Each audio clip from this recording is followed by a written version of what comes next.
nakita naman natin na sabay-sabay ang mga investigasyon sa Kongreso at sa Senado. At round 1 pa lang, tiklo na sila kaagad kay Presidente Duterte. Pero hindi naman uurong si Presidente dyan, kahit sabihin nila na talagang hindi napapabayad yung 11 billion pagkalaki-laki.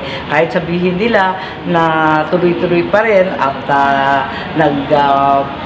apologize pa, sa palagay ko hindi madadaan sa sorry yan kasi talaga namang mula pa nung ilang buwan talagang naging ordinaryo na nawalan tubig ilang oras sa isang araw.